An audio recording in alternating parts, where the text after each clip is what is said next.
My name is Carl Anthony, and I work in the automotive industry in Detroit. Sometimes that work encompasses future vehicle technology, and that's what we talk about here, for the most part anyway. This is AutoVision News Radio.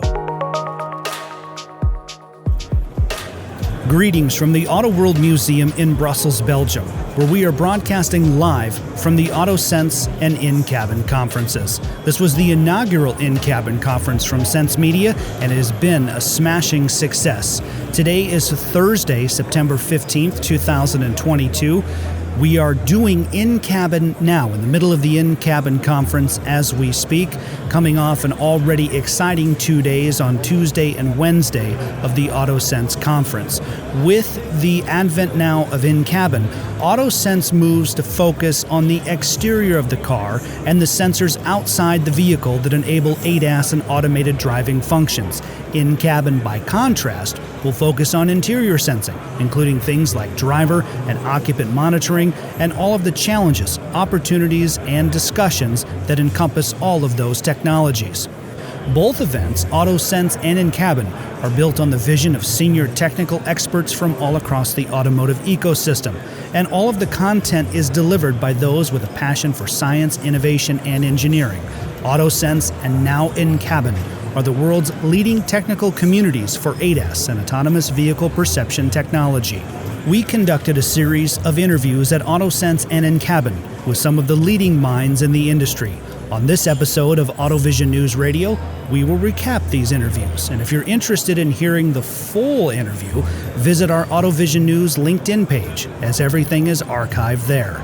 We first spoke with Valentina Donzella, a full professor and head of the sensors area in the Intelligent Vehicles Group at WMG, University of Warwick, UK.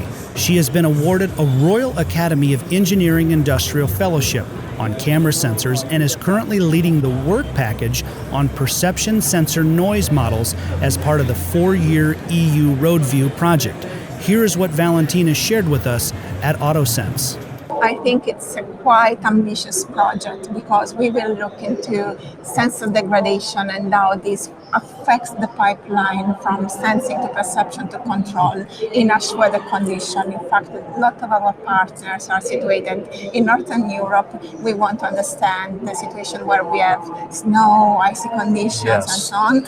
Obviously, or probably doing automated driving, it's easy in a sunny day in California, but if we are thinking about UK, where you always have rain, or Northern Europe, the challenges are different. And as a part of that, we are leading the work package on noise factor for sensor modeling. Do you see yourself working in academia for the remainder of your career? You said that you love it. Do you see yourself staying in that field? Probably, yes. I enjoy the challenges in academia, but I enjoy them because I have the opportunity of working with big and very relevant industrial partners. So I hope overall that I can keep building relationship with a lot of industrial partners to make my research really useful for the future.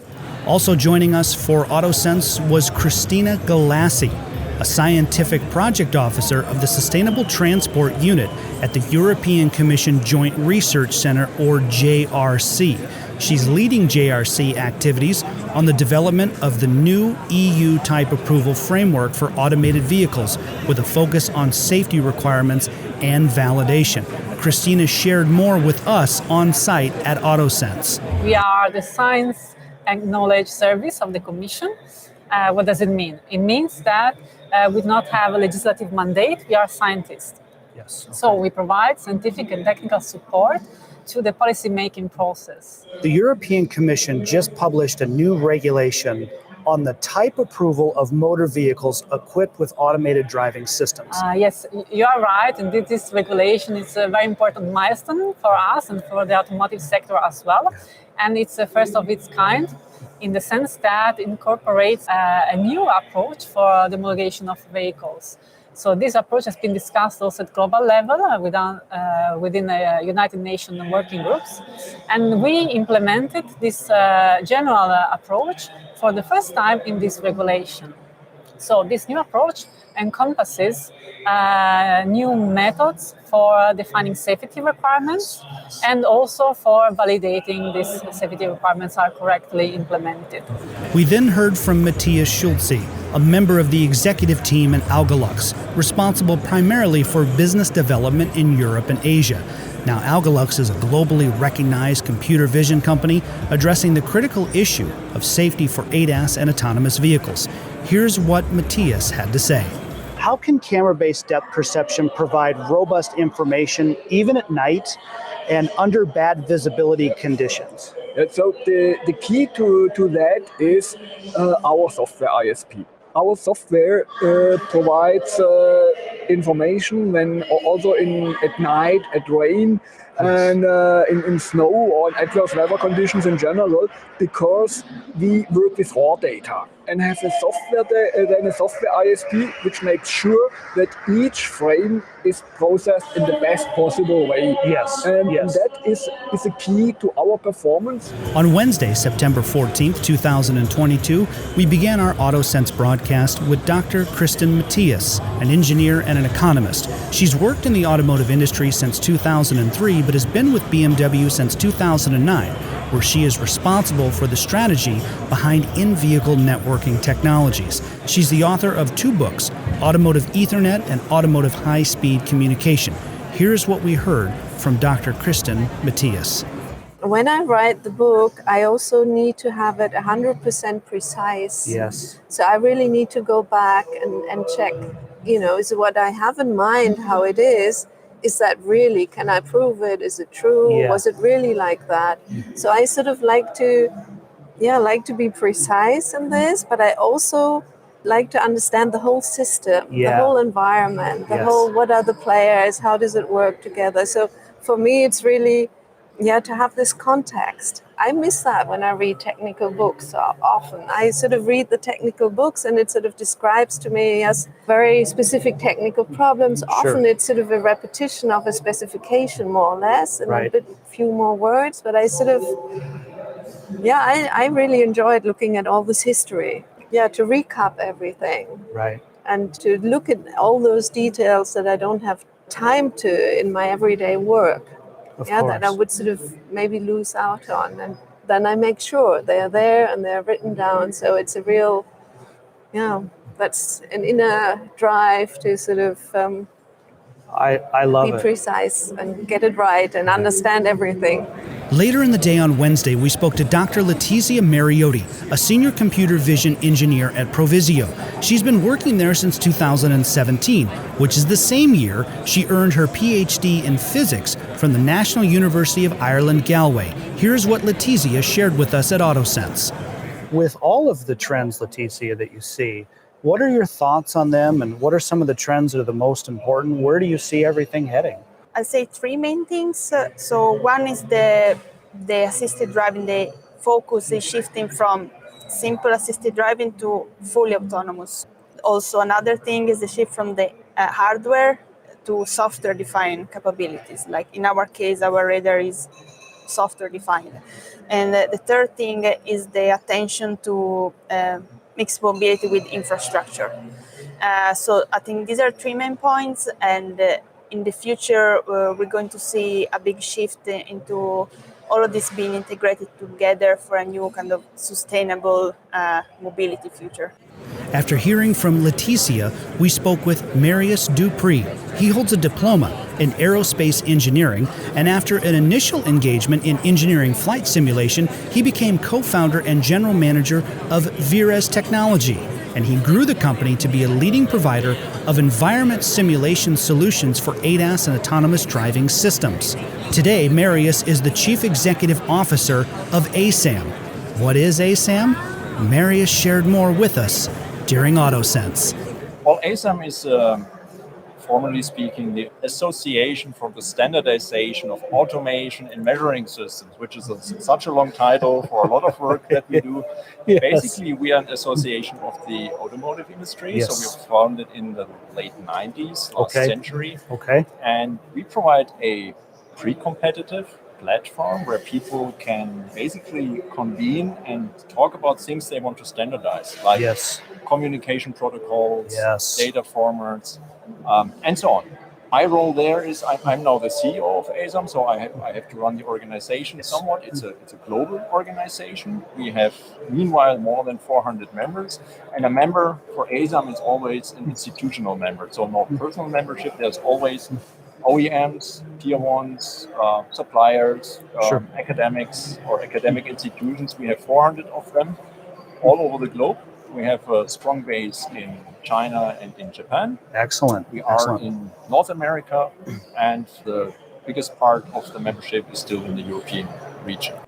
On Thursday, September 15th, for the inaugural in-cabin event, we were joined first by Modar Alaoui. He is the CEO of Eyeris. Now, Modar is an artificial intelligence expert and technologist and a leading figure in computer vision AI for human behavior understanding, modeling, and prediction. As part of in-cabin, Eyeris announced the world's first in-cabin monocular 3D sensing AI solution. And Modar took us through what the technology is. So historically, 3D has been really difficult to get inside the cabin. It is popular for external perception, but for the interior, it always had its challenges, either because of the sensors being used, whether it's time of flight or stereo sensors, generally the cost. For the last couple of years, and because image sensors are the primary sensors that we use inside the cabin, we literally wanted to disrupt the features that we can get from the image sensors. What is the significance? This may sound like a really obvious question, but what is the significance of being depth aware? Because you do mention that in the press release. It's information that we provide to OEMs and tier ones that is extremely critical when it comes to existing features that your NCAP and GSR have been mandating for now, but also for brand new use cases. We were then joined by Adrian Capata, the Senior Vice President of Engineering with DTS Xperi, responsible for leading DTS AutoSens, the community's in-cabin sensing product line. He's also the General Manager of the DTS Xperi R&D facility in Bucharest. Adrian has over 40 granted and published U.S. patents in computer vision and computational imaging. During in-cabin, Adrian shared more about the work DTS Xperi is doing. The company as a whole builds products for various markets, consumer electronics, automotive, since we're here, streaming, TV. We are in the market for decades. Our automotive product lines historically are related to enhanced radio experiences, HD radio, which is one standard that is basically mainly used in the United States, but in other places of the world as well for decades now. DTS, our legacy sounds brand, which now also covers imaging. Through it, we enable enhanced sound experience in the car, post-processing, codecs. Our third product line in automotive is related with connectivity, bringing metadata and personalized content in the car. We call it DTS Auto Stage. The fourth one that I'm taking care of, DTS AutoSens, is basically building technologies for in-cabin sensing. And the reason we are here. We then caught up with Peter Tiberg of Tobii, who heads the company's automotive segment. Before we sat down with Peter, we had the opportunity to experience their demo vehicle on the in-cabin show floor. Your system, Peter, was so responsive. Just as quick as I could move my head, left mirror, rear view, center console, right mirror, center console. Incredibly responsive. How do you do that? I was blown away. Well, the quick answer, I have no idea. But I think the engineering team here, we started about 2.5 years ago when we said, okay, now we're moving into the DMS space. We had the Euro NCAP and the GSR requirements coming. We also saw at that point sort of an inflection point with the technology that we wanted to use. It was possible to use that technology. So we said, okay, now we believe we can disrupt the market and we can come with a solution that both solves all the problems we want to solve for safety, but doing that in a cost-efficient way. We were then joined by Adriano Palao, who is the technical manager of ADAS and autonomous driving at Euro NCAP. This was an interview that I really enjoyed because I had the opportunity to learn more about Euro NCAP and the work they're doing. So Euro NCAP is car safety performance assessment program. It's based in Leuven. It has members all across Europe. We have 9 test laboratories where we execute the test for the cars that we test. And every single time a new car is released into the European market, we get hold of that car and we test it. We test it according to our protocols. We have provisions, we have protocols for passive and active safety tests. And after we have tested those cars, we rate them according to our standards, which is all the details are contained in our protocols. We have up to 20 protocols. Right. And afterwards, we put together all that information in a comprehensive way. We give the car 0 to 5 stars. And also we provide a comprehensive report in which all the necessary details that person needs to know about the level of safety that the car delivers in each of the areas. Everything is reflected in that report. And no AutoSens or InCabin event would be complete without a visit from our good friend Andy Hanvey of OmniVision Technologies. Andy is the director of automotive marketing, and he's responsible for product and regional marketing for OmniVision's automotive segment. He has shared his thought leadership with us here on AutoVision News numerous times, and we were glad to welcome him back and get caught up with him. So in general, it is definitely the adoption of cameras is increasing. So we're seeing much more demand for surround view, going from RVC to adding more cameras for more cars want to have the surround view feature, and also adding functions to that surround view feature, advanced parking assist. Yes. Then if you look at ADAS, it's just, again, going from 1 camera to 7, 8 cameras. Yes. And then that's even within the in-cabin, it's now all about mandates. We're able to put a driver camera there, but it's being able to look at much more in the cabin, look at the other people in the car. Have you left your baby in the car? Have you left a parcel? That's where the trends that we're seeing in general. Right now I'm standing by my favorite car in the Autoworld Museum. It's hard to pick a favorite because I love this place, but if I had to pick one, this one would be it. And it wasn't here in 2019, which is the last time I was here for AutoSens in Brussels. Maybe you saw it if you were part of our AutoSens and InCabin events, but it's upstairs. It's a 1988 blue Mazda MX-5 Miata. What's significant about this blue machine, this blue Miata, is that it is VIN 26 of only 34 pre-production cars that was used to promote the vehicle launch prior to the Chicago Auto Show in 1989, February of 89, where the Mazda Miata made its debut. Now the Mazda Miata is just a blast to drive, and a few years back, Mazda introduced the RF model, the retractable fastback model, so not the soft top, but the hard top. Good looking car.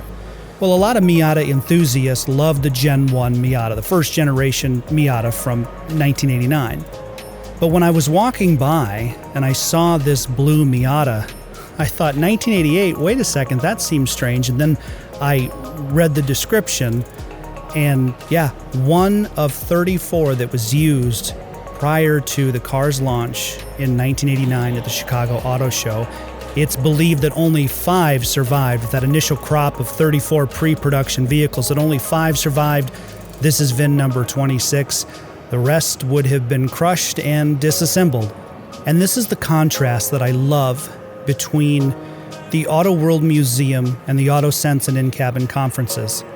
At Autoworld, we are immersed in the history of the automobile while simultaneously embracing its future as part of AutoSens and InCabin. Be well, friends. Reporting from the Autoworld Museum in Brussels, Belgium, I'm Carl Anthony, AutoVision News Radio.